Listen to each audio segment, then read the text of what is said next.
So the other day, I went to a baseball game with my cousin, and right as the game was about to start, she got a notification from an app called BeReal, which, if you're not familiar, is an app that at a random time of day sends a notification out to its entire user base, and you have 2 minutes to open the notification and take a picture of whatever's in front of you, followed immediately by a selfie. You can obviously respond to the notification later, but the spirit of the app is to capture whatever's going on around you the moment the notification arrives. And as my cousin was explaining this to me, it brought something to mind that I hadn't thought about in a really long time. A little app called Beme. Neistat is a semi-retired YouTuber who was something of a cult hero in the first half of the 2010s, who then rose to mainstream success as one of the platform's most influential vloggers in the second half of the decade. And if the name doesn't sound familiar, odds are you've probably seen one of his many reviews of a $20,000 first-class airline seat. Despite his departure from the nuanced and inventive short-form content that I think to this day is his best work in favor of longer-form daily releases, he's a phenomenal creator whose career arc is honestly a lot more interesting than its apex.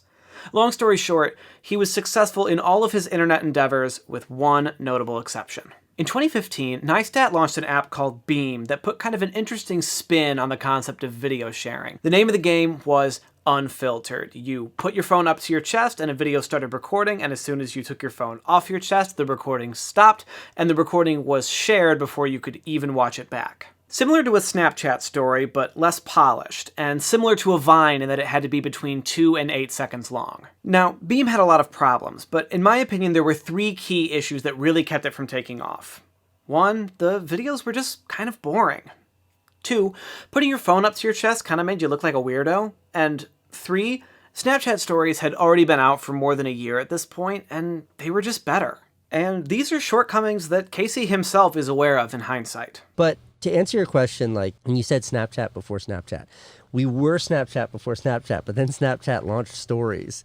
And when they launched stories, I was like, oh shit, that's like what we're building, but way better. And they released it before us. Which brings us to BeReal, which is similar to Beme not just in function, but also in name.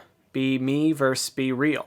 Beme was about spontaneity and sharing the world around you without a filter, and BeReal is the same way. When you get the notification, you just take a couple of pictures and send them off.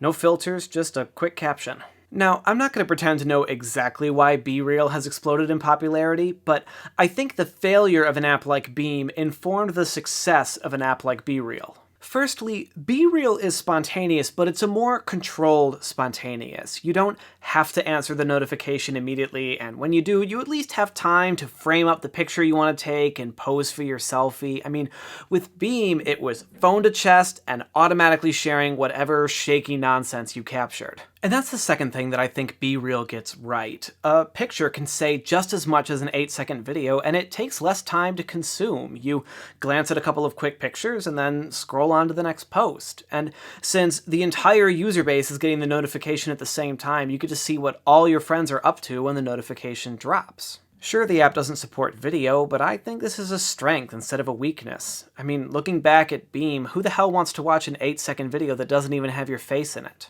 This leads me to the third thing that BeReal gets right. Every time you post, it takes a selfie. It automatically attaches your face to your content. Beme was an entire app that took the human out of the video sharing equation, which in hindsight was a massive mistake. Now, this isn't to say that you couldn't take videos of your face with Beme, but it required some gymnastics. You had to cover the selfie camera with your hand and then awkwardly hold the phone up so the main camera was pointed at you, and then, of course, you couldn't watch your video until it was already uploaded.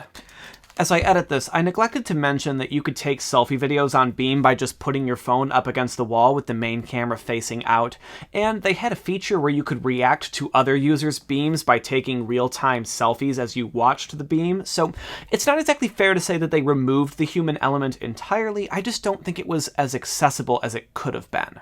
So Beme was an interesting idea, but its execution left a lot of room for improvement. And I'm not saying here that BeReal copied Beme or stole an idea, but it's reasonable to say that the failure of Beme was something that BeReal could learn from. But here's the craziest thing about Beme. The internet as we know it today probably wouldn't exist without it. Beme was a failure in almost every way, but what wasn't a failure was Casey's vlog, which he only started in the first place to promote Beme. He wasn't vlogging for the sake of vlogging, he was building hype for his tech company and trying to generate an eager user base for his app. But instead, the app flopped and Casey's vlog completely changed the landscape of YouTube. Casey has always been a trendsetter with a unique style to his content, and the vlog was no different. A lot of vlogs before 2015 were basically just people walking around with cheap cameras taking shaky videos of themselves and their kids. They felt like home movies instead of short films. Casey's vlogs had gorgeous sweeping drone shots, great camera work, amazing editing, good music. They collectively raised the standard for what constituted a good vlog, and on top of that, his branding was always thoughtful and engaging. Almost every video you see on the platform today follows the Casey Neistat branding formula. An enticing title, a picture of the creator's face, and something awesome going on behind it. Again, Casey wasn't the first person to do any of these things, but he laid the groundwork for a massive shift in YouTube culture. The vlog was a phenomenon. When it started in 2015, he only had 500,000 subscribers, and by the time he stopped daily uploads a few years later, he had more than 10 million. His work ethic was so tireless and so fervent that it almost ended his marriage, which is why he eventually ended up taking a step back.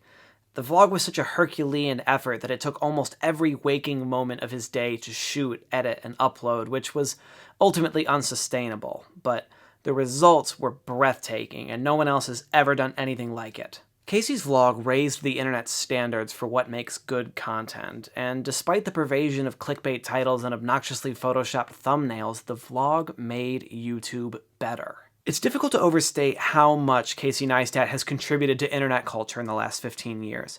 The launch of the vlog, which was essentially just a promotional tool, made him one of the most influential creators in the history of the platform. And while Beme failed, it led directly to the success of other apps like TikTok and BeReal. It's so wild looking at all these ideas and technologies that are floating around today and seeing how many of them failed in earlier form factors because they were ahead of their time. And it's even wilder to see the spiritual successors of flawed but ultimately good ideas finally find their place in the world.